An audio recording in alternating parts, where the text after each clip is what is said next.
Welcome to Mysterious Universe, Season 32, Episode 5. Coming up on this show, we've got the scout ships of New York's stone gateways, the aliens' fake delivery trick, and a tender kiss from the Greys. I'm your host, Benjamin Grundy. Joining me is Aaron Wright. Did they try to deliver something and then report in the app that they've dropped it off and then it's not there? Oh, you mean like all the couriers in Australia? Yeah. No. I'm talking about a labour delivery. Oh, I see. A baby. In a pregnancy delivery. Mm-hmm. Yeah, there's this trick they use where the abductee's drugged and then they find themselves on a table with their legs open in the birthing position, and then they'll be like, what's going on? And the Grey will go whoosh, and reach down between their legs and be like, oh, you just gave birth to a baby. Here. Is it like a squid thing? Hold it. And it's clearly 2.5 years old, some weird hybrid freak. And the lady's like, but I wasn't even pregnant. And no, here's your baby. Hold it. Give it a kiss. So they're like, what's that bird? Is it cuckoo birds that put their eggs into other birds' nests? Oh, so the birds raised. It is a bit like that. Is that what it is? So the baby bird's raised by the other species' mother. Yeah. So it doesn't have to do the raising. Where is this all coming from? A lot of it is from the work of Kim Carlsberg. Do you remember this book? I do. No, a better question is, do you remember episode 601 of our podcast? Check the date. Are you serious right now? Check the date. July the 15th, 2011. Should we listen to it? No. How bad was it? I'm a completely different person. Let's listen to Season 6. Welcome to Mysterious Universe, Season 6, Episode 1. Coming up on this show, we have a Mothman hit and run in Georgia. What happened to your voice? Why do I sound like a massive fat? What is going on? What happened to me? You can't say that, Ben. That's wildly offensive. 601 is the podcast where we last, if we scroll down, you can last see The Art of Close Encounters by Kim Carlsberg. That's the last time we spoke about it. So she... was she the author of that book where on the cover, I think it was groundbreaking in the field, and it was about hybrids. And I recall the cover, it's half human, half alien, and it was basically her diary. It was her diary of ongoing abductions. Is that the same author? I'll have to look it up.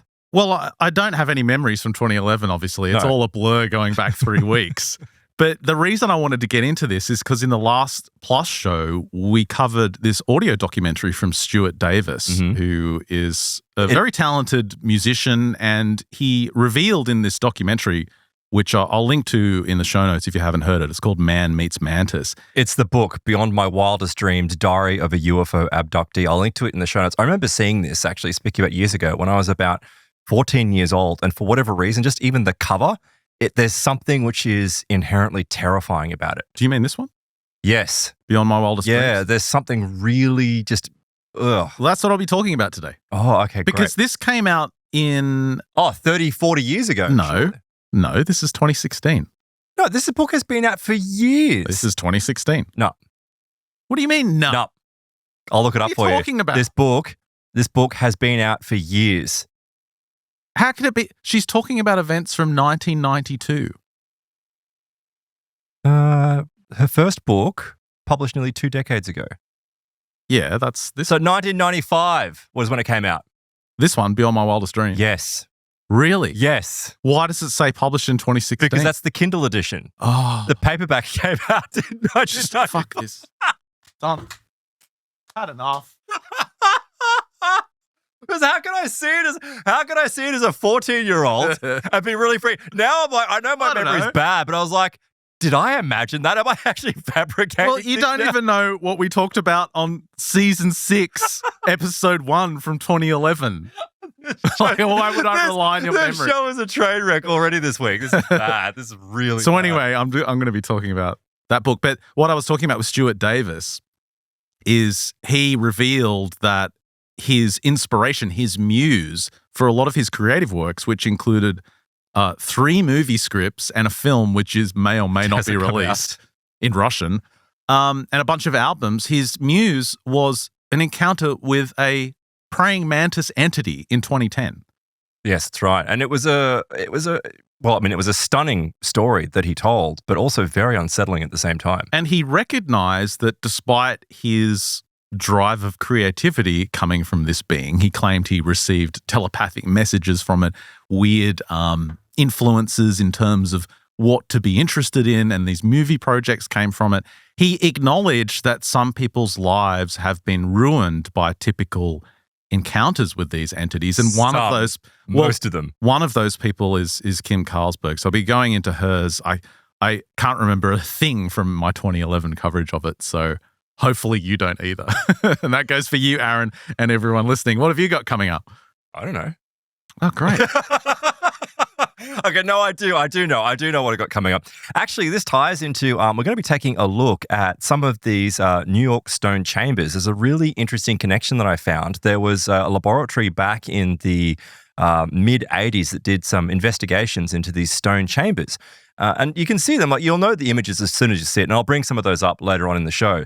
But these are essentially stone chambers, here we go, that have been, historians have suggested that they are, was it root cellars for, early settlers? It was also alleged that they were created by the American Indians. These are all the ones in the Northeast, right? That's right. Now, some of them may very well be that, but, a lot of reports are suggesting that American Indians go, we didn't build them. These aren't ours. There doesn't seem to be any significant records demonstrating that it was built by settlers. So where did these things come from? Well, there's some suggestion in some of the finds there that these things are thousands and thousands of years old. But it becomes even more unusual when you find out that the physicists from the Lamont Doherty Observatory in New Jersey said that they found a very strange magnetic field anomaly right here, which seemingly connects it to the Hudson Valley UFO sightings of the 1980s. That's weird. So we will get into that a little bit later on in the show. Well, looking forward to that. One of the best ideas I've had from these is that they came from other people who were in the Americas, because the design, the structure of them is similar to what you would see from Celtic people. They came from Druids. Yeah, right. It's the same Druid structures. From Celtic Druids. It's fascinating to think that there are, so many different people in ancient America. Well, I mean, there's some allegations, according to, oral traditions of American Indians, that they came through, like these people came, all right? And the moon-eyed people? Well, no, they didn't call them moon-eyed people. They called them people with their faces on fire. And it wasn't that their faces were on fire. Obviously, it's that they had red beards. Oh, these big, thick, red beards, and so they were described, and it's like it seems to be pointing back to this as some type of Celtic tradition. But of course, being Druids, are they a gateway of some kind? Well, one researcher suggests that they may very well be exactly that. So we'll get into that. Just hold on. Well, I just read that they stored their beer in there. Yeah, and their roots. Just a bunch of roots that were in there. No, there was a whole... But this is a mysterious universe, so there's going to be a portal. We're going to be making out with some greys and other things. So, let's look at this work from Kim Carlsberg, not this book. This one, Beyond My Wildest Dreams, Diary of a UFO Abductee. Published to Kindle in 2016. Yeah, but published in 1995. And I remember it being in this obscure occult bookshop or alternative bookshop in Brisbane all these years ago.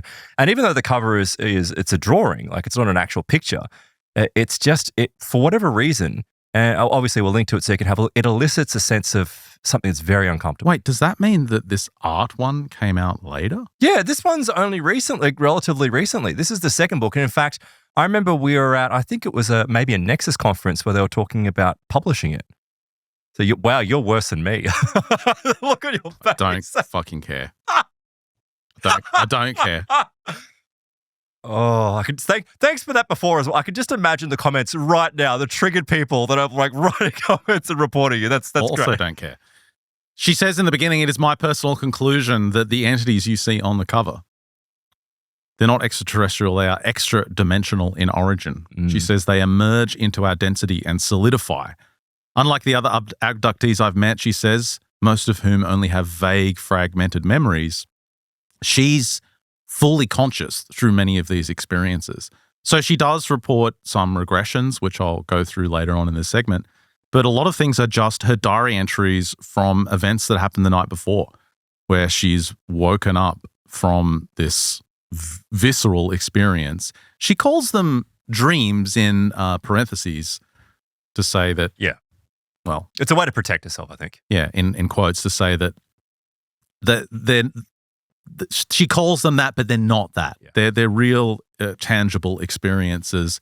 She says one of the things that might have led to her being able to recall these memories, because most can't, is that she has a really strong extreme reaction to drugs of any kind. Like if she can't take any antibiotics, she's incredibly allergic to them. But on the inverse of that, if she goes to the dentist and they give her Novocaine or something, it does nothing. Really? In fact, she was scheduled to have a dental appointment, she explains, and she had to walk out because the dentist gave her 10 shots and it didn't do anything. Surely, though, he couldn't have given her 10 shots. I mean, that potentially could be lethal. And that's what she said, 10 shots of Novocaine. And the dentist was like, okay, get out. We can't do this. So her first diary entry I want to mention comes from the summer of 1998. She says, "Dear diary, I think I'm losing my mind. I hope so, because if what happened to me last night was real, I don't know how I'll be able to live with it, but I want to remember every last detail." So she describes getting back from work, and she was a photographer. She had graduated from art school, and she got a bunch of jobs on movie sets being like the set photographer. It's her boyfriend, Greg. He gets up really early to work out at like 5 a.m, so he's dead to the world. So she slips into bed beside him, falls asleep really easily, and she wakes up and she's no longer in her bed. Just abruptly like that, she's somewhere else. She's standing in what seems to be an elevator. Now, I've got an image of this on the screen here. Let me just zoom out a little bit. She's standing in this elevator. There's rays in the background. She's naked, and it's this claustrophobic small enclosure, and she's packed in with all these other bodies jammed into this corner. She can't see anything. She says the stench of rotting flesh is suffocating. Yeah, they stink. This horrible smell. She said, "I didn't know where I was, how I got there, or how I could have been taken from my bed in the middle of the night without waking up. But there I stood," she said, "with my nose pressed against this steel door. She said, I felt paralyzed, but my mind was alert. I couldn't even move my head from side to side. And out of the corner of her eye, she strains to see who's standing next to her. You can see this guy in the sketch. And it's her old boyfriend, David. Now, I don't know if he still lived in California or what the deal is there, but that's her ex, naked in this squashed space. And there's another woman standing next to him. She says, I couldn't see her physically, but something told me she was there. And there's no time to think about it because the door opens and they're pushed into this large room. And she said, what I saw next was horrifying. So it looks like a giant hospital ward, but there's just rows and rows and rows of operating tables, as far as the eye can see, that are a few feet off the ground. So not the height we would be used to, they're lower. And there's all these human beings unconscious or dead on these tables. Now, she can see these small naked beings, as we can see in the image there, the greys as we know them now, these bald heads, big black eyes, not wearing any clothing, but no genitalia or anything, hovering over these beds, doing things to these unconscious people. And she notices a Caucasian male in his 40s on the table next to her, completely unconscious. Two creatures are working on this man. One's holding his head, the other's examining his wrist. And she's convinced all these people are dead and she's next. So she starts... You freak out. Shrieking. She starts screaming. Now, to her right, she describes 4 beings that seem to be in charge. They're 2 grey-looking entities, but they're a little bit taller. They're like 5 feet. The rest of them are 3 feet tall. And there's 2 others which are completely different. They're taller again, but they seem to be phasing in and out of the room. Like they're physical and then they're unphysical. They're physical, like a TV set flickering on and off. She said they were 9 feet tall. They look like waterfalls of energy. So she's there shrieking, screaming, and 2 of these taller creatures rush over to her, and one of them gives her like a Spock slap on the neck, and she says it's like anesthetic, and she's immediately losing consciousness. The other one stands in front of her and is just staring at her with those big ugly eyes, and that's the last thing she remembers. She just collapses in front of it. And she says, I woke up later in a smaller room. Immediately, she's hysterical again. She's like, where the hell am I? Again, cold metal table. One of those hideous creatures is like lurking in the darkness.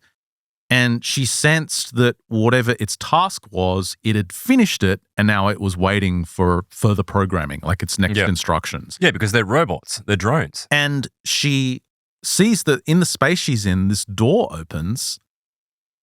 And the first thought when the entity walks through is that, oh, this person's dying of cancer because she's so gaunt and thin and her hair is in patches. It's this hideous female creature. We've got the image on the screen here. And she sees it's a woman, it's a female. She's like, oh, please, you've got to help me, And this creature just says, why don't you stop being such a big baby? This is going to be finished soon if you just shut up. And immediately she gets this sense of, like I said it with, sarcasm and emotion, but she says there was none of that. It was just this really cold, dead tone delivery. Yeah, because there's no humanity about them at all. And that's when she understood it was actually telepathic. It was beamed into her head. It wasn't a real conversation. And suddenly she finds herself back in her bed. She's sleeping next to Greg. Well, not sleeping. She's wide awake next to Greg, who's fast asleep, and boyfriend, actually, not husband. And she feels heartbroken because he didn't wake up. She's like, they took me and you didn't wake up. Like, what's wrong with you? And she didn't want to wake him up now because she didn't want to try and explain what had just happened to her. Well, also, if this is just a first experience, you're probably going, and probably a few of them, you'd probably rationalize them as being dreams. Like, come on, if you wake up in a bed, you go, oh, wow, that was a really vivid dream. Yeah, it was just so real. She knew that. That's why in her diary, she's like, I hope that was a dream because otherwise I'm going nuts. Anyway, she waits for him she pretends to be asleep so he can get up, and he gets dressed and he goes off to his gym workout in the morning. And she kind of gets up and, like, in a daze, goes over to the window. She's still in shock about what happened. And she looks out because they live right on the coast near the beach. And she looks out, she can see one of the lifeguard towers. Mm-hmm. And it immediately brings back the memory of a dream she had only 2 nights earlier. And this was a similar situation where she'd come home late after a shift she was working on like Pee Wee Herman movie. She comes home, it's nearly 2 a.m. when she's finished. And just to unwind a bit, she kind of makes a drink and just sits in front of the glass windows they have and looks at the ocean. And she describes this star, looking a bit odd. And it's one of those stories where the star kind of zips across, responds to her thought. Well, it grabs your attention. It responds. It's like it responds to her thought, and it starts hovering in front of the window. And while it gets close, she is paralyzed. She can't take her eyes off it, and she's kind of frozen by this thing. It eventually zips away at astonishing speed and disappears. But she realizes, hang on, these two experiences must be connected. She just has this feeling. So anyway, she can't get these things out of her mind. She's trying to just convince herself this is a dream, and she keeps pushing back the memory of the faces of these things. Like, she just doesn't want to even indulge in recalling the thought of them. It's so hideous. And she says a part of her kind of steps in and takes control and is like, okay, time to go to work and do your job. Let's not think about that thing that happened. So she does this. Well, it's like a psychologically protective kind of thing. When you're dealing with something you can't deal with, you either collapse and you're not able to function, or you kick into drive and you kind of erase everything else. She gets to work, and one of the guys that she's friendly with at work, who they've got a good relationship, they're both from Missouri originally, he takes one look at her and he's like, what the hell happened? Because she looks like a mess. She says, oh, I just had a bad dream. I couldn't sleep. He's like, no. You tell me what happened. That's not a bad dream. And eventually, after some, comforting from the guy, she tells him, like, I had this experience and it must be a dream, this crazy dream. And he says, listen, don't think about it now, but let me take you out for dinner tonight and we'll talk about it. And yeah, he's just being nice to her, takes her out to dinner. And that's when he tells her, he's like, if this is a dream, you and hundreds of other people across the world have described the exact same thing. She's like, what are you talking about? He's like, okay, let's go for a ride. They jump in the car. He takes her to a bookshop and he buys her Missing Time by Bud Hopkins. And he's like, start reading this. So she's reading this book just going, holy, what's going on? She'd never heard of this stuff before. She starts writing a letter to Bud Hopkins describing her experience. She puts it in an envelope and she's ready to send it off, but something stops her. The second day, she tries to send it again, but something stops her. She can't bear to do it. And on the third day, for some reason, she tears up the letter and throws it in the bin. It's like something is stopping her from talking about this. Now, she says, that was it. It was over. I tore up the letter.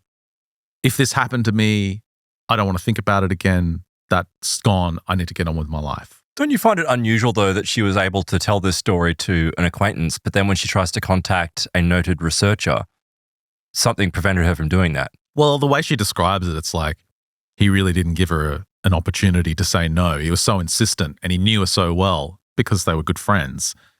I guess she could trust him. Some stranger that she doesn't know is a different situation.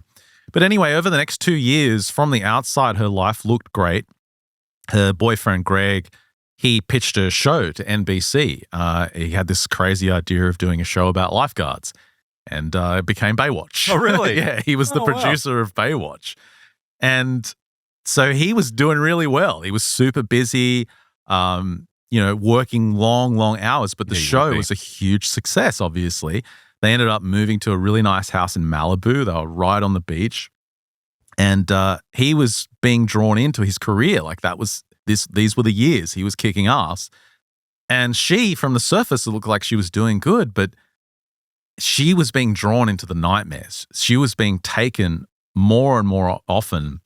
And she says, I stuffed them into the closet of my subconscious, but the closet became full. I could no longer conceal the truth from myself, she said. And this is where we get more of these diary entries. She writes that September the 29th, 1990, Dear Diary, over the last few years, I refuse to acknowledge the strange dreams and suspicions I've had to the what? 1990? Yeah, what's going on?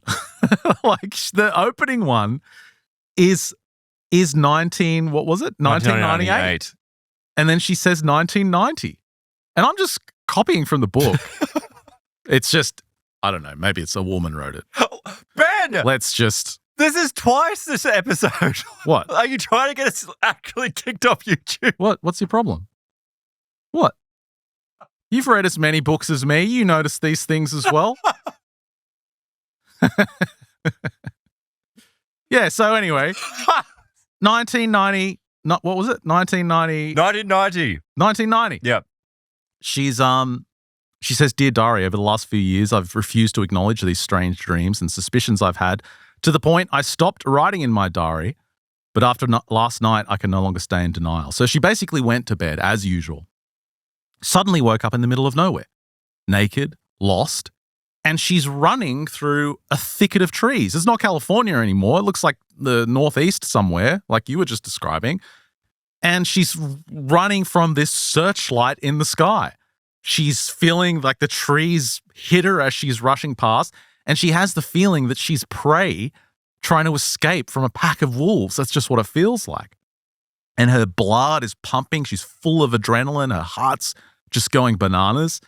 And her lungs feel like she's been running for a long time, like sprinting through this forest. The next thing she knows, she's back in her bed, wide awake, but the heart is still going. Yeah. She's still covered in sweat. Well, I mean, in saying that, though, I mean, you could have some really visceral dreams which can elicit that kind of reaction. Like it can cause your heart to start racing and for you to sweat. That actually can occur. So we can't jump yet to the conclusion that this is very real. She could just be having extremely realistic dreams. Yes, that's true. And all of this could be said for all of these people that report these abduction experiences, except they all have the same dreams. Well, that, but also if they have marks, I find that to be the most intriguing. If they come back with weird marks, there's normally the triangular mark that they have. Some people have scoop marks. Also, the other factor is, it's like they'll start coming out with a phantom pregnancy. Well, she started to get really depressed after this because you would. These experiences kept occurring and she was completely powerless to stop them. She couldn't control them at all. And she said, I was forced to reevaluate the philosophical conclusions she had made about the world and the universe. She became angry. And eventually her anger and curiosity to a degree outweighed her fear. And she came up with this mantra. She would say this out loud every night, not to herself, but to her abductors. She would say, I know you're out there. Come and get me face to face. As in, stop knocking me out. Stop putting me into this weird unconscious state. Come and meet me face to face. So this went on for months. She would say this out loud. And finally, something occurred, September 1991. I've got to admit that maybe all of this is my mistake. Yeah. But I will never admit that publicly. After the show's over, I might pull you aside and apologize for getting some of the dates wrong. Yeah. But officially, we'll see. While the tape's rolling, I am correct. Yeah. All right? Mm-hmm. Dear Diary, she says, I spent last night restlessly tossing and turning, my intuition screaming at me that something was wrong. Finally, my sixth sense alerted me that they were coming. So all these physical reactions start occurring before she has this concrete idea in her head. It's fascinating how, as well, it's like, I know it's taken months for her to do this mantra, but it's like it's just been enough to break this spell that it seemingly has over her. And this is like, it's funny, like this repetitive kind of mantra, like you hear it in other depictions of people having paranormal experiences. If you use a mantra or some type of affirmation, it seems to be able to break this spell or whatever it is they have to control people. It definitely seems like they respond because she kind of creeps out of bed and she's preparing for this because she has this feeling that it's coming, they're coming. But she's not paralyzed this time. No, she goes into the living room and there's a freaking disc hovering outside the window, this silver disc. It's right there. It's in the moonlight, clear as day.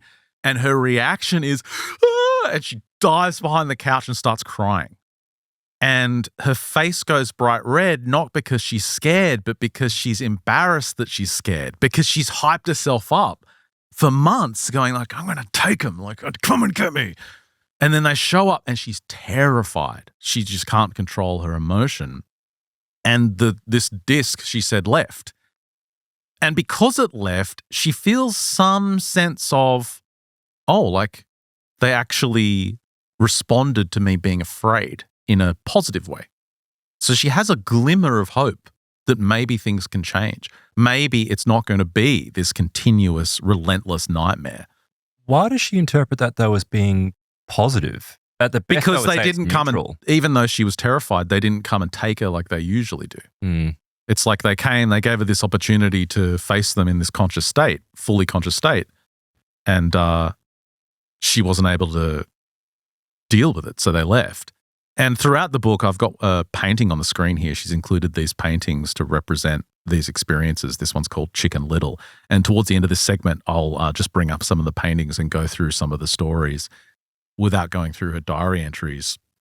And after this, the next entry is October the 10th, 1991, where she describes, again, being pulled out of this state of sleep by an entity grabbing her nose. She says she feels its fingers on the bridge of her nose and it starts pulling. And she finds herself then in a different place. Again, no clothes on. Like they always remove her clothes somehow. She's naked on this pier and the ocean's out in front of her. She doesn't know where this is, but the pier's all wet. She can feel it under her feet and she's brought to the edge of the pier and she looks down and there's these figures, there's 6 of them, entities floating under the water. See, this is becoming more dreamlike. Yeah, this is like super that weird. Sounds very dreamlike. And they're kind of sitting down in a circle 10 feet below the surface.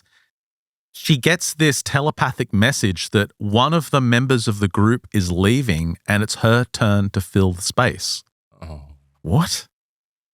So she starts kicking and screaming. She's like, no, get me out of here. And again, she's back in the bed, like kicking and screaming. So again, it's this fine line between dream, real. Was her physical body in the bed the whole time and her soul was taken somewhere else for this experience? We don't know. Yeah, I mean, and as absurd as that sounds, we know now that there are reports of people that have these sorts of experiences. Like if you're not familiar with them, a great example is a woman who describes herself being abducted from her car. And as she's abducted from her car, she's looking down upon her body so she can see through the car and she's still sitting in the car. But the Greys are doing a typical abduction performance to her while she's got her ethereal body on board this craft. And there are multitudes of examples of that. Well, After this, she has to tell Greg because her boyfriend, he actually woke up this time from her thrashing and she's like, what is wrong? What's going on with you? She tells him about the nightmares and he's just totally focused on Baywatch. He's like, okay, babe, can we have pasta for dinner? Like he really doesn't understand it, doesn't really want to understand it, doesn't have time to understand it. She tries another strategy. She starts bringing home UFO documentaries for him to watch like every night. You can't force people into it though. I mean, if you're not interested in these topics, it's just you can't get someone to look into it. Dude, I'm interested in these topics, and if you brought me home a UFO documentary every night, I would kill myself. My God. That's a good point. Well, I think though, for the most part, like people that have an interest in this, they've had some kind of experience, like something. Like they've had, on some level, somewhere in their lives, they've had some type of experience. But if he hasn't, it's not going to work. Even if Greg had been interested, she said his career had consumed his life. The bigger Baywatch became, the further away they drifted. So their relationship's kind of petering out, basically. You can see this coming. But then another entry, October the 18th, 1991. Dear Diary, she says, a bright blast of light forced my eyes open. I was walking through a sea of glowing mist, accompanied by an entourage of little grey beings. Astonished that my consciousness and my control were left intact, I savoured the opportunity to observe every detail and commit them to memory. And so, yeah, this is interesting. She's like totally free of their control. She can move, look around at will. She's not paralyzed. And she has this chance to ask this burning question of who was responsible for this. Like, obviously, these little creatures were following their leader, following instructions. So she actually blurts out, take me to your leader. She says it's the cheesiest thing you could say, but that's how it came out. She just blurts it out. And she says all these little greys, they kind of stop and look at each other as if like they're getting instructions, mental instructions, like ants or something. And she gets a sense of agreement from them. And they all turn around about face and start walking with her in the other direction. And she's like, oh crap, it worked. Where are we going? She describes approaching this huge set of double doors. And the doors kind of part majestically as they enter. And then she's plunged into blackness. She loses consciousness. Now, she regains consciousness as they're approaching the same set of doors from the other side and exiting that room that they had just entered. So obviously it's like, they have a great deal of control over what she experiences or recalls. They allowed her to be conscious for a certain part of the experience, but when she went to see the leader, that's not allowed. She has to be blacked out. Sorry, you can't experience that. You can't have conscious recall of that. I don't want to preempt it too much, but I've got a really bad feeling that the leader is not like the others. Yeah. Just doing a little move, little insectoid Mantoidian. move. So she said, look, my request had been granted, but remained wrapped in a cocoon of forgetfulness. And she was hopeful, though, because they responded to the request. So she's like, things are changing. They actually acquiesced to a desire of mine. I don't know if it's acquiescing, though. I think it's that she really is breaking, at least to some level, the control that they have over her. She's becoming, and this is why they act so subversive. This is why it's all done in the dark. It's done in, remote, isolated locations. It's done because if people don't know what's going on and they shut themselves down psychologically, then it's got the phenomenon. The intelligence behind the phenomenon has complete control. Well, you got to remember these beings are the masters of control of human psychology. Yep. And they understand it exceptionally well. They understand how we think, and it's like they understand how to keep someone on board despite the terrifying evil that they're committing. Yeah, it's like this alien Stockholm syndrome that happens to just so many people in this field. And you said something in the last show, actually hinted towards, I'm like, yeah, it's like, we were talking about video games, right? And you were saying that you had heard a lecture or you were listening to some philosophy about this idea that video games, for example, like let's say an alien intelligence came along, they could actually use them, for example, to program people to think in a certain way. And if you start thinking in their way, in the intelligence's way, well, then you can be controlled because it's already done it.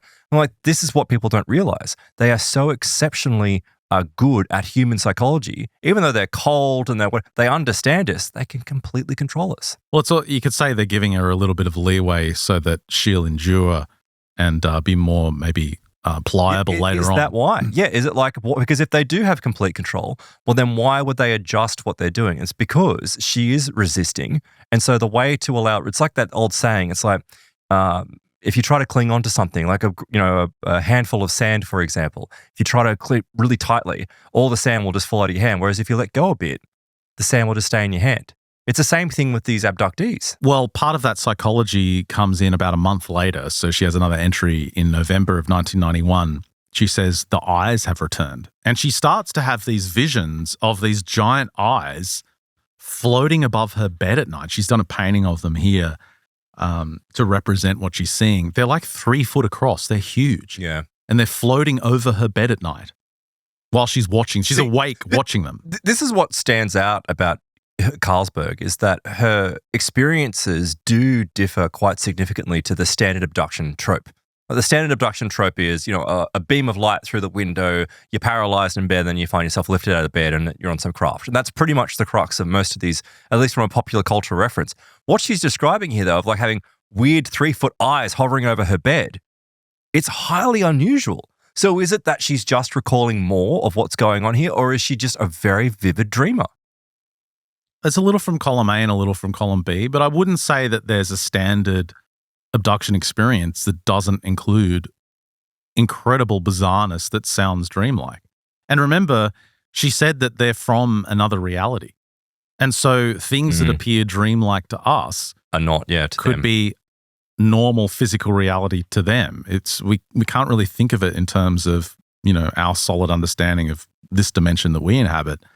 But these eyes kept on coming, and the third time they appeared, they started to give her a message. They said to her, "You are us." And these messages from the eyes, this is part of the psychology. Eventually, they told her, "You now see how important it is that we start honoring Earth and repairing the damage we have done. It is time to save Mother Earth from her inhabitants." Oh, this old chestnut. We've got to save the planet from the evil humans. Yeah, this is where it becomes standard issue. Let's start talking about how bad human beings are, and we're here to help you. We're here to rescue you. But the funny thing is, they've been interacting with us, we know, for at least, 60, 70 years. How come nothing's gotten better? Well, she says the eyes were telling me I'd inherited knowledge of great importance and that there's something I'm supposed to do with it. She said I also received an underlying intimation which suggested by coming out about my abductions, the urgency to be more conscious concerning the environment might be felt by more people. I don't buy it for a second. So it really is this very specific message that a lot of these abductees are given, that human beings are the problem. Yeah. The planet is precious and human beings must be stopped, otherwise they're going to destroy it. And if you let people know about the friendly aliens that are coming to stop the evil humans, more people will rally to your cause. And together we can save the planet. And we have heard this countless times over the years from different angles, from abductees or from these entities themselves through these different people. Later, she's taken and told that there's an unthinkable act occurring, i.e. our planet is being destroyed, and we're all guilty if we do nothing about it. So you listening, you're guilty. You're guilty right now if you don't, what's that extremist climate group? If you aren't some climate terrorist, just stop oil. You're guilty. What you mean? If you use petroleum-based products to stop oil, if you're not super gluing your face to the Mona Lisa right now, you are guilty of destroying the planet. That's the messaging these people are being given by these entities. She said all of a sudden this wasn't about poor little old me and my abductions anymore. It had transformed into an issue of not only global but universal concern. Yeah, you know what I think is going on here? This is another standard issue thing that happens with abductees. You're special, right? You're special. And something like, a divisive issue like climate change and all that kind of stuff, for whatever reason, it does light up certain pathways of importance in people's brains. Oh, I'm doing something that's important, even though you're usually a complete hypocrite and you're flying around in jumbo jets and you're making millions of dollars in movies. But no, we have to stop oil. Some of these people that do this stuff. For whatever reason, it kind of elicits this strange virtue signaling of importance. Yeah. Like, this is what these Greys and ETs seem to do. It's like, you're important. That's why we're going for you. Well, the whole save the planet, green Shtick. extremism messaging that these abductees have been given for so many decades, it's really interesting to look at it, because you look at the modern extreme version of that, take the alien idea out of the picture, essentially it's anti-human. It is because anti-human. they place the Earth, they place Mother Earth ahead of humans. Many of these environmental extremists would be very happy if millions of humans died. Absolutely, they would if be. it Absolutely. meant that the Earth would be saved. Yep.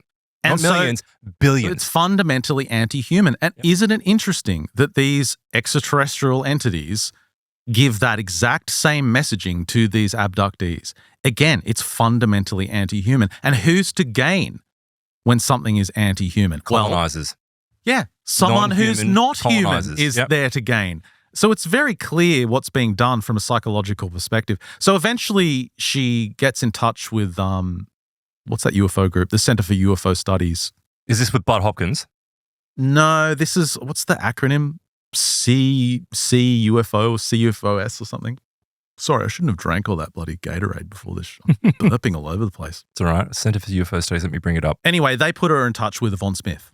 Oh, great. And okay. She's fantastic. She just says Yvonne in the book, but we know it's Yvonne Smith, who, if you don't know, has been researching alien abductions for a very long time, written a bunch of good books on the topic, and she also does hypnotic regressions herself and has clients. And well, she's also she's a very warm person and very caring. So I can tell this is why a lot of people, abductees, go to her, because they need to be supported in what they're going through. Well, she's got these fragmented memories, and Yvonne helps clear up some of these blockages that are in place. But you know that Yvonne has worked with Bud Hopkins. You're right. So that's where some of her training came from. So yeah, that's, I guess, that link back there.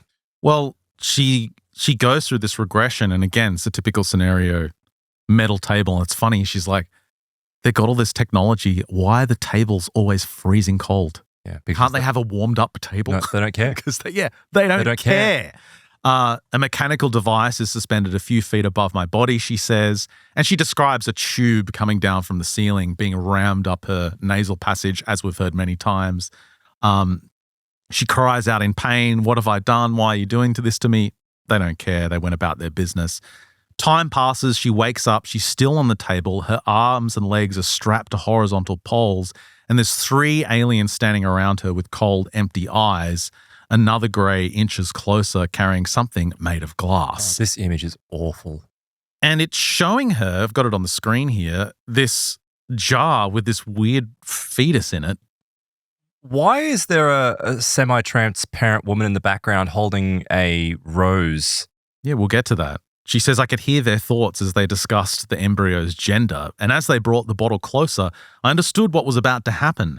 My body was to become host for this fetus. I felt trapped in a nightmare far worse than anything I could ever imagine. Ben, just for 1 second, these things stuffing this baby into this unwilling woman are the things that are trying to say that humanity's bad for the planet. Yeah. Thanks for the reminder there, Aaron. I don't think it was self-evident enough from the image itself. I had to reinforce it. that they're evil. The gruesome scene became even more macabre when a young woman, as you'll see in the background there, is just lingering in the shadows. A human woman. She offers her a rose. And she looks at this woman, and she can tell straight away this woman is also trapped there under their control. That's messed up. And is just trying to help in some ridiculous way. Later, she describes how the regressions are physically and emotionally painful. Like, she's reliving a lot of this stuff.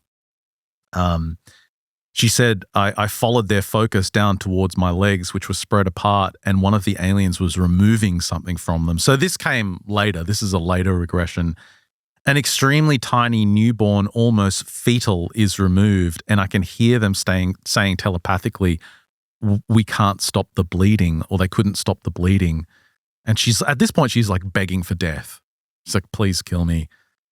And then later, a later regression, she says, I'm sitting on the edge of a stool in a dark room filled with incubation boxes. So boxes with fetuses in them. She says, 2 figures in white gowns approach me in silence. I call them the nurses, she says. They are handing me something. And she describes being handed this fetus, and it's so small and hideous. It's like grotesque, clearly not going to survive. And she's being told, love the baby, hold the baby. Remember when you were so small and you needed to be loved? And she's like, she really has no choice. She holds it and she doesn't even want to look at it. Like, it's disgusting. It's horrible, gruesome, twisted face. It's just hideous. And she said she put its finger on the arch of its foot, and the tip of its finger filled the entire arch of the foot. That's how small it was. And then finally we skip ahead to February of 1992. She said, I went to sleep last night and I came to as I was ushered by two small grey beings into an empty room. A door opposite the one we entered appeared in the far wall. And she describes 3 small children, 2 boys and a girl, scurrying into the room accompanied by a female elder. And the female child stops just beyond arm's reach and is just staring at her, and it's like a hybrid girl. It's like half human, half grey, and the most healthy reproduction she's ever seen in these experiences. And one of the grey escorts, one of these beings, makes this sweeping motion with its hand as if to say, look at what we've created. Look at our masterpiece. How mangly of them. And it says to her, to Kim, isn't she a beautiful baby? Like telepathically, isn't she a beautiful baby? How does she react? And well, normally it's off-putting because these entities are cold, lifeless, very calculated. Everything's callous. Everything's like a procedure that they have to complete. It's all business-like. But now it's all changed. There's this real tangible pride that she's picking up, that the mission's a success, that they have this perfect toddler. And she said this girl was beautiful. Like she obviously had the alien features, but clearly very healthy and quite pretty. But she didn't want to participate. It's like they started to do the whole give her a hug, bond with this child. But she's like, I don't want to do it. This is a trick. I don't know. And she's also worried if this child is mine because of these experiments, I don't want to make that connection because then I will lose her. Yep. And so when the entities realized she wasn't going to cooperate, bang, she's back in her bedroom. So she realized, because when she was growing up, even into her 20s and 30s, her friends would always say, like, when are you having kids? Why don't you and Greg want kids? And she's like, I do want kids, but I've always had this fear. She opened up to her really close friends and said, I've always had this crazy fear that if we have kids, they're going to be taken away from me. And it was in that moment, after that experience, she understood where this fear came from. Because obviously, this creation that they've shown her, that they're proud of, it's taken many discarded, broken creations to get to this one that worked. And she realizes she's now nursed or held or seen countless of these disfigured freaks that have been tossed in the trash and died because of these experiments. Well, that's what I meant by them being, callous. Like they just have no regard for human life. And I was thinking about this because in the past I have said, look, I think there is something spiritual that they want from us. There's something going on. And that kind of ties in with this, right? They can genetically and from a materialistic perspective produce whatever. Like this hybrid, they can have advanced DNA hybridization technology. Who knows what they have, what they're doing. They can produce these things, but there's something missing. And and because obviously it's half human, it's like the soul, the spirit side is not being nurtured. So what do? They abduct these women, they bring them up, they try to fake them to say, this is your baby. And like a cuckoo, they try to get that woman to give it that energy, that connection, that love. Well, she's got a really close friend, Daryl, who understands a little bit of these topics, and she confides in him about these regressions she's done with Yvonne. And she basically describes the story I just told you. And he's like, don't say anything, wait here. And he runs to his car, like he just disappears, runs to his car. He comes back and he says, you've got to see this. He's just bought a copy of the book Secret Life by David Jacobs. And remember, in her experience, she's told, look at the beautiful baby, or isn't she a beautiful baby? if you go into David Jacobs' book, and David Jacobs, for those who don't know, has been incredibly, what's the word? Outspoken. Diligent with his research in UFO abductions for decades. And he's written 3 or 4 books on the topic. He cops a lot of slack, I've noticed. Like, and even here, forward by John Mack, who was revered in the UFO community. But David Jacobs gets, kind of panned as being this, alarmist. But I'm like, I don't think he's an alarmist by any means, because he's talking directly to abductees and he's connecting the dots. Well, it's one of those instances where, if he's right, it's the most uncomfortable truth you could imagine. Well, that's why he gets attacked. Well, he basically opens the book for her, and Jacobs has a section that precisely says it's in touching and holding, and it starts talking about the experiences of the abductees he's been working with.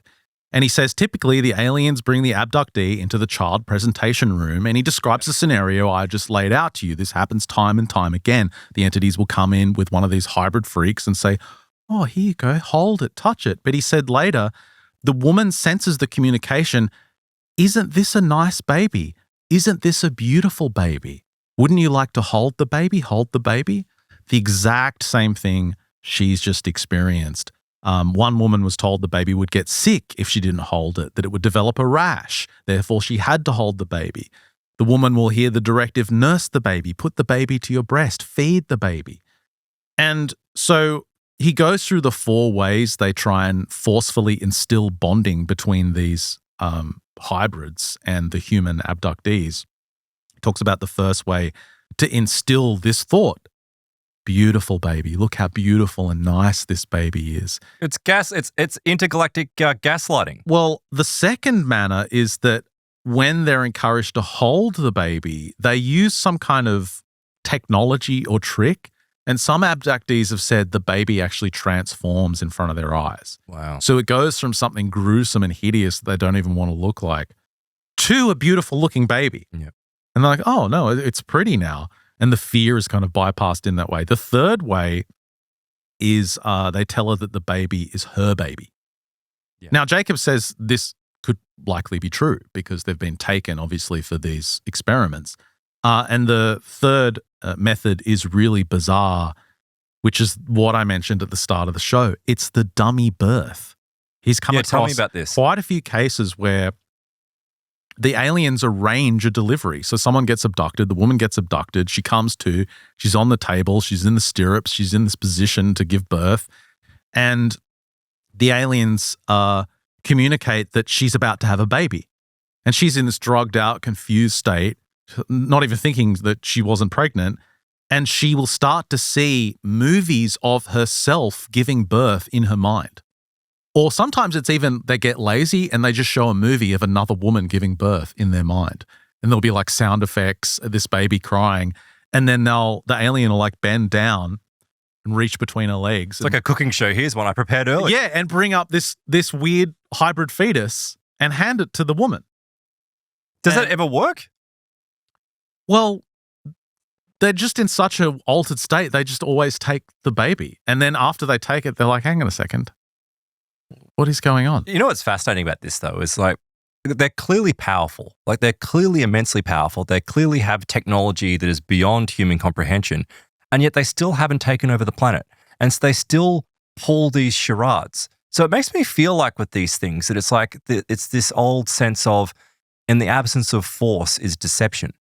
And it's like this is what these things do. This is why we don't know anything publicly about the phenomenon. We don't know what's going on because for whatever reason, these things, and it makes me start thinking about the agreements that are allegedly out there with Eisenhower. Yeah. You know, like there was some agreement made between the Earth's elites and these extraterrestrials back in the 1940s, the late 1940s, early 1950s, that they could abduct a certain number of people from Earth every year.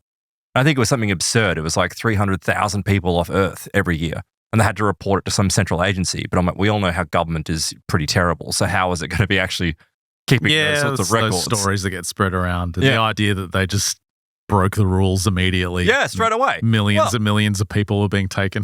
yeah, straight away. They just didn't care. So I'm like, I don't know what's going on. And this is what makes me think that there is something, you know, and people disagree with me, but that's fine. There is something more spiritual going on here than this physical nuts and bolts stuff. It's like because these things are inherently, I truly believe that these things are inherently evil. Like they are dark, they are anti-human. I know we joke about the Alien Hate League, but I absolutely do hate them. And I feel like this is some war. And it's almost like people have to kind of be conned into agreeing to allow them to come and do this. You've got to understand that there's enough evidence to say that there's something really going on.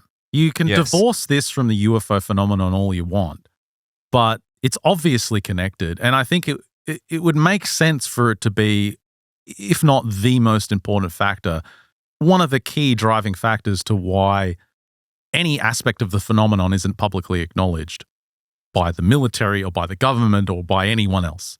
It's because this is too terrifying for anyone to want to deal with. Absolutely. And You're who absolutely wants to be spot on. responsible for this? Well, how do they protect people? This is You the thing, can't. right? If it comes out publicly that this is what is going on, like if the government acknowledges it, the first thing people are going to say is, you're my government, you're supposed to protect me, how are you going to do so? And the response is going to be, I don't know. So she continues with these experiences. There's another one where she has this feeling that something's been implanted in her. She kind of, it doesn't go well. Like she feels something's wrong and she's forced to like hold her stomach, her hand on her stomach and her other hand on her head for like 6 hours in bed, and she can't move them. They're like some force is holding healing or something's holding it there as if, it's meant to heal this horrible pain in her stomach. Oh. And then that night, as you can see on the screen here, and I've got a video of her describing this a little bit later. These greys walking through the wall here. There's 4 of them just kind of merge through the wall and start taking her up. And she said as they started to rise towards the ceiling, one of them was paired with her. It was basically grabbed her. Like a chaperone? Like to take her through the ceiling because obviously they're becoming immaterial. So maybe that needs to hold her to do that. She said she tried to like push its face away and her finger went in its mouth. Ew. She said it was all wet and gross in there, and she's got a picture of it there where she's like, it's a finger in the grey's face. And she said because they were touching each other, they became mentally connected.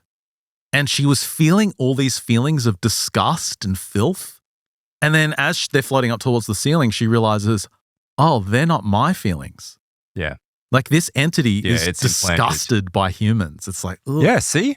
It They're doesn't, disgusted by really humans. doesn't like being close to her. It's grossed out. But then she said, it stunned me with a human gesture. She said, this alien grey kissed me. It kissed her on the lips. Yeah. No tongue. She said, I marveled in disbelief. I didn't know if it was a trick or if the being was actually had feelings for me. Did we have feelings for each other? She says, I knew I was delirious. Of course this was a trick. And then another powerful psychic wave filled her with love, she said. So again, it's just This like is a assault. form of control. Yeah, it's assault. Moments later, I was jogged awake by the bouncing of my body upon the surface of a cold metal gurney rolling down a hospital-like hallway back to their true nature. She says they're back to the normal, cold, calculated, let's get her in there. And this is interesting. She says she's being wheeled down to this other area, and as she's on this gurney, she's being wheeled down. She looks down on the ground, and there's these life forms she's never seen before.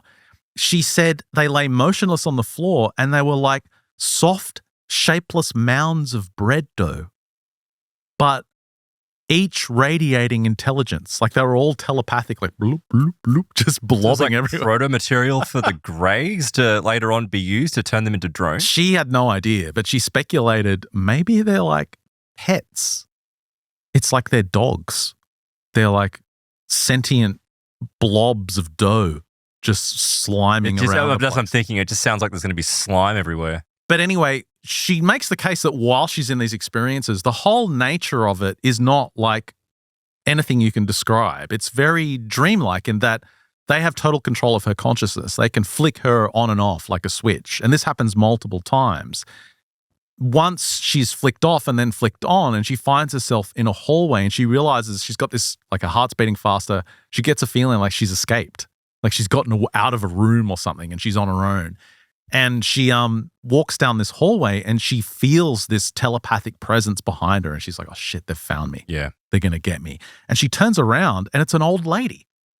There's this old wrinkled lady on the ship. And she approaches her and the telepathically, this old lady, oh, you lost, dearie?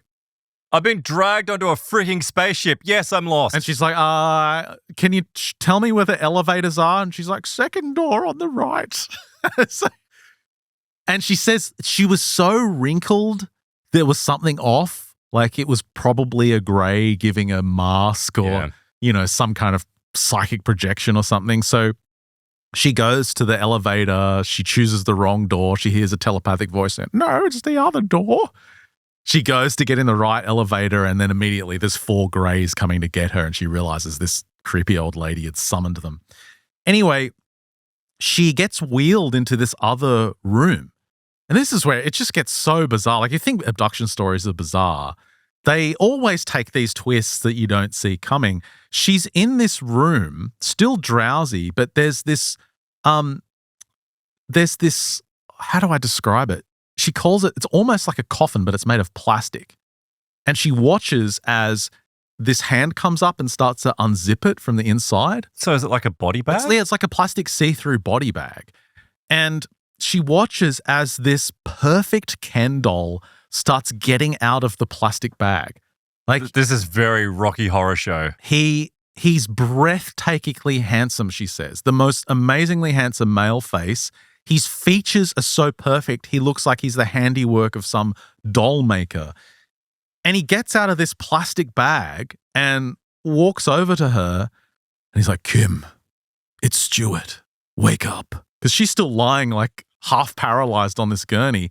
She said, when our eyes meet, something stirred inside of me. It was a profound recognition, she said. I knew this man and I was in love with him. It wasn't the grey that she was making out with before, is it? In some man costume. Yeah, it's like he's taken on board he's now controlling this avatar of this hot Nordic guy. And she says, irrationally, I was in love with this guy and this thought flooded me with panic. Maybe the Greys had reached into my secret heart and like designed this man for me. It was like her perfect guy. No, it's not. Keep this image in your head of this Nordic, Pleiadian, built like space Fabio guy, but blonde and blue-eyed. It comes up a lot in some of the reports I'm going to be telling you in a moment. Oh, really? Yeah. It's a bit weird. Interesting. Yeah. He's like, wake up, Kim. It's okay. It's Stuart. You remember me. And this is a different kind of telepathy. It's like soft and masculine. It's not like the Greys. It's cold and heartless. And she says, I had no memory of this guy, but I was in love with him and knew that we knew each other and I wanted to spend the rest of my life with him. She says, I was filled with this intense longing. And with Stuart's arrival, I was now in heaven. So she's like, she's ready to stay on this spaceship forever now. Like she's totally happy. Let's settle in. Let's have babies. Like she's ready to go. All the maternal instincts kick in. And she said she recognized, like she's convinced he's a real guy and they do have this relationship.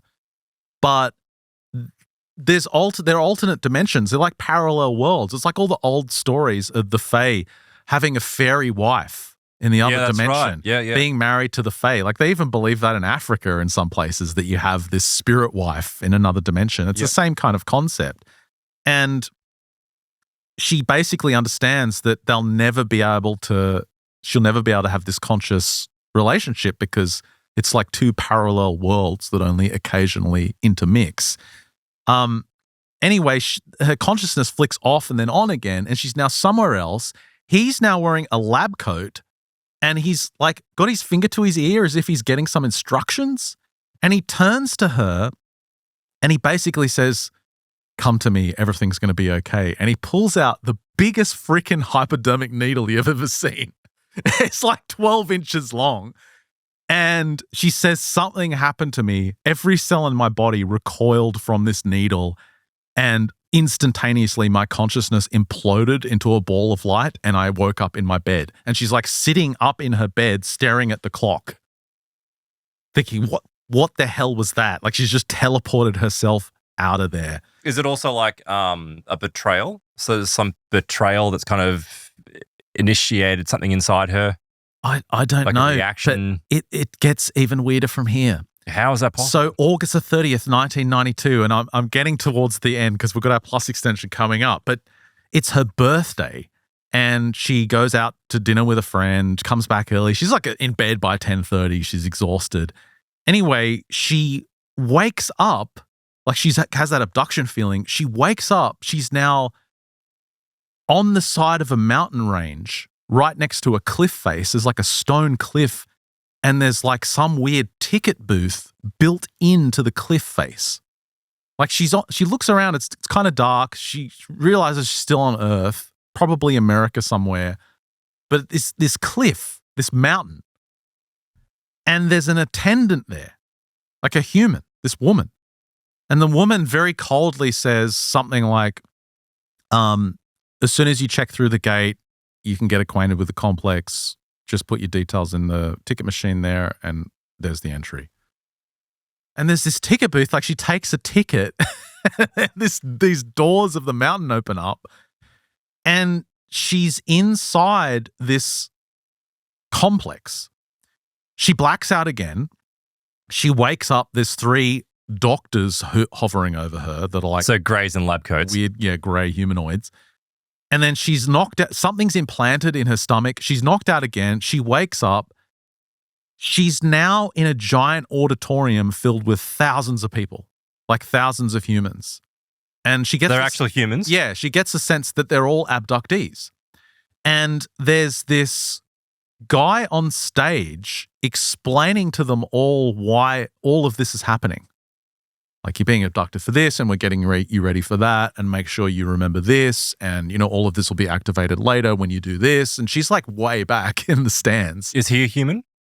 I think so, yeah. I think it's like a human explaining everything. And she starts yelling. Like, she's like, what the fuck is this? She starts yelling out. She says something like, why do you bring us up here unconscious? We can remember some of it, and then we're unconscious again. This doesn't make sense. Just let us remember all of it. She's like, if you're trying to get us to remember, why is some of it blocked out? She's like yelling from the back row. Because then you'll be able to piece the plan together and potentially resist. She's too far back for this guy explaining it to hear her, but she catches the attention of a guard. It's a black woman in military fatigues who comes up to her and stands next to her, this young black woman, and is like, bends down, is like, what question you asking? And she says, I'm out trying to figure out what's going on. She says, you being prepared for something. She's like, what? I know we're being prepared for something. What are we being prepared for? And she's like, I can't tell you that. She says, then at least give me a hint. I want to know what's going on. She's like, And eventually, obviously, this outburst got her in trouble because this black military security guard... This is surreal. This is absolutely surreal. ...escorts her from the auditorium. And she said, when I stepped through the door of the auditorium, everything went black, and I'm staring at my alarm clock, 4:35 a.m. in the morning. What the hell's going on? So you get escorted essentially from a space airport by space TSA. Yeah. And it's like you can't, everywhere you go, there's like a sassy black woman to keep you in line. Even when you're abducted, you get escorted out by a sassy black woman. But I don't understand. She's wearing a military uniform though. Is it like, does this tie in with my labs? Which soldiers? I know that you've obviously got non-disclosure agreements and national security agreements and all this kind of stuff to adhere to. But you've got humans wearing military uniforms that are doing this to abductees. None of it makes any sense. It gets stranger from here. Like, she gets abducted by guys in military fatigues, and she's at an air base, and there's just military guys everywhere. But then UFOs start landing, and the military guys are like waving them in on pointing out where to land, like on an aircraft carrier. She then says these goons come in, and she finds herself in the back of a car, and there's a guy like yelling her to get down, like stay down in the back seat. And he's flying through these streets at night. and she looks behind, there's this light and there's a UFO chasing them.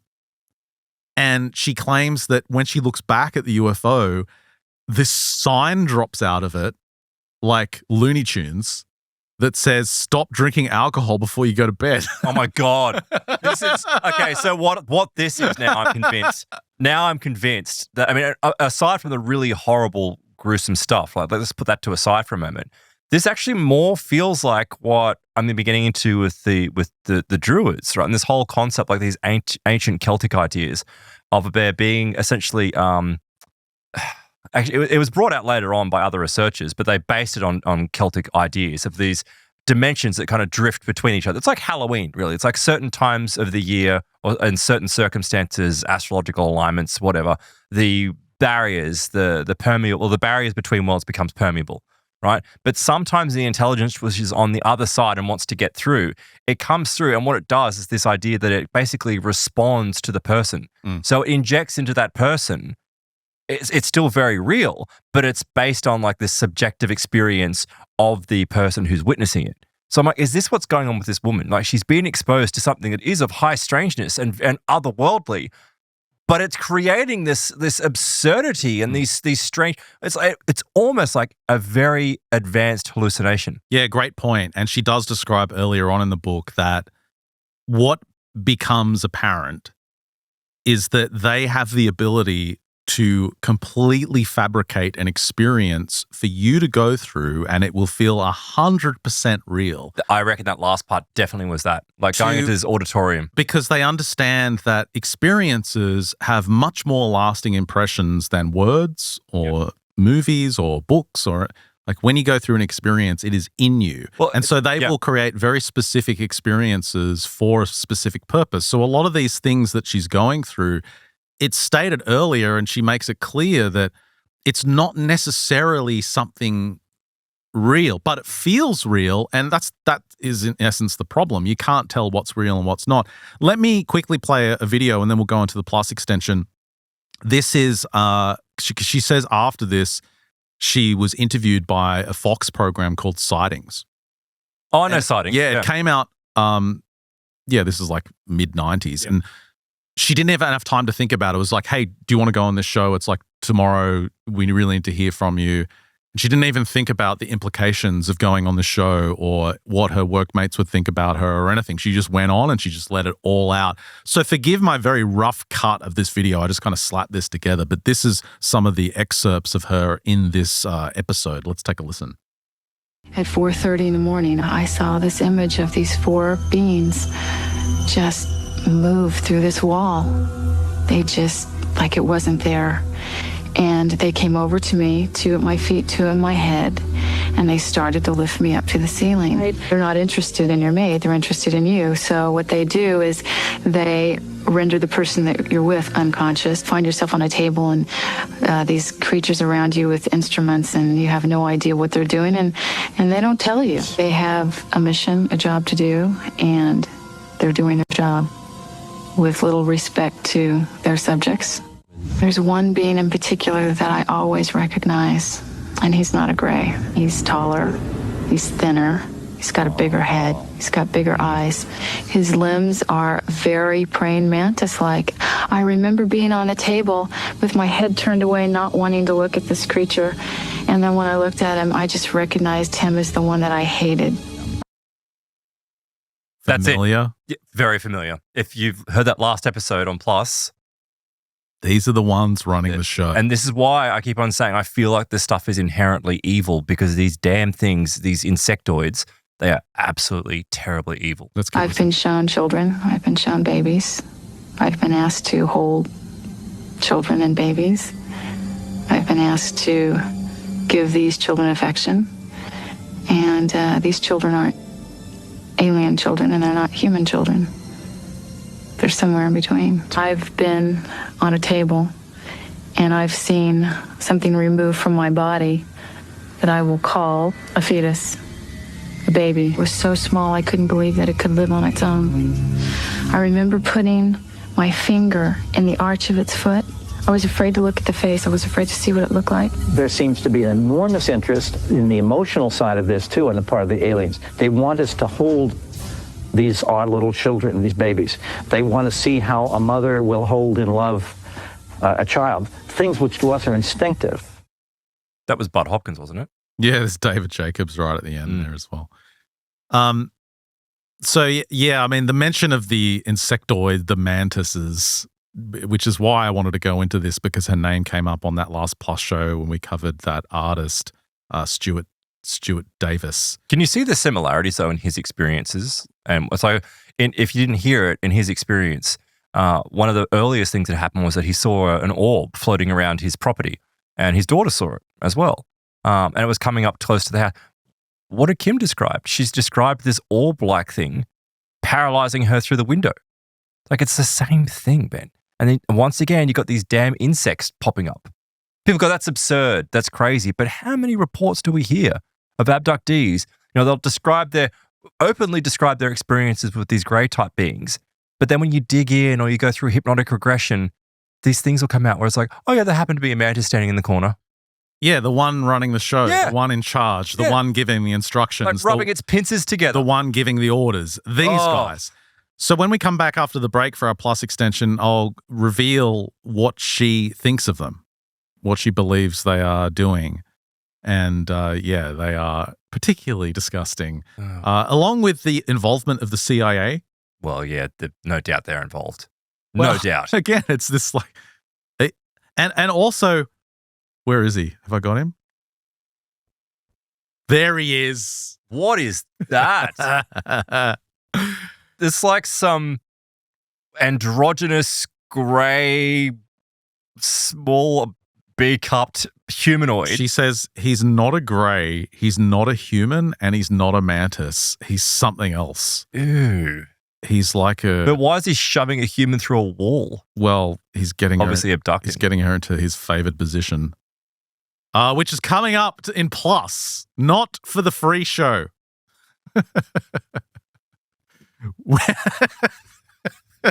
Any other marginalised groups you want to insult before we... Yes. You want to sign up to Plus, don't you? Don't you? Stop it. To find out what happens in my lair. We know what happens. Something gets inserted somewhere. We know that's what's going to happen. One salt and pepper shaker, please. I need to put salt. I need to get salt and pepper shakers into the store. Actually, You're just on the metal table, and this device comes down. It's like a giant pepper shaker on a metallic arm. And it was, remember that guy though? He was all about, the answer is androgyny. It's like, it's this guy. It all makes sense now. It all comes together, Ben. If you're missing out on the inside joke, that's because you're not on Plus. Head to mysteriousuniverse.org/plus. Sign up today. Get to hear what this creep is up to in his special alien lair. mysteriousuniverse.org/plus for all the details. $9 a month. Help support your favorite show. Sign up today and get access to all the extras we put out, which includes big extensions every single Friday and, of course, exclusive shows that come out on Tuesdays as well. And if you sign up for MU Max, you can get access all the way back to these ancient shows in our back catalogue going back 2011 and earlier. We need to get rid of them. 2008. I'm just going to get rid of them. Like, listen to them while you can, because there is going to come a point where I'm just going to delete everything. No, this is quality stuff. It has to go. Listen to this man. From the Dead and the Art of Close Encounters. I'm Benjamin Grundy. Joining me is Aaron Wright, and welcome back for the new season. I'm really excited to be here. It's great. It is Season great. 6. Yeah, we had a nice week off. That's not even me. Did you do anything special? Not really. I built a computer, which was really stupid. Tell us. I remember that. The whole thing flooded. For some reason, I don't like desktops, and you decided to build a new computer. So for some reason, I'm like, Oh, enthralling, Ben. Please play more to encourage people to sign up for it. See what you're getting into if you sign up for Plus. Aaron's 2011 PC build in the archives. God. Stop doing this yet. I'm trying to get us banned, right? I'm trying our hardest to get us banned. And you know what happens? We keep getting more subscribers and more bloody viewers. We're stuck doing this forever. So sign up for Plus, mysteriousuniverse.org/plus. Huge stuff coming up after the break. We're going to be looking at some of these amazing structures in New York. Aaron's going to reveal what's behind the New York stone chambers, the true mystery. Who built them? It was white people. No, it was red-headed white people apparently. Druids. Mm-hmm. What are you doing? Racist. It's so late. I just don't care for this episode. That's a wrap for this show. We'll catch you on the flip side. Thanks for being a free listener. But sign up for Plus if you're on Plus. Stick around for great stuff after the break. For everyone else, we'll see you next week.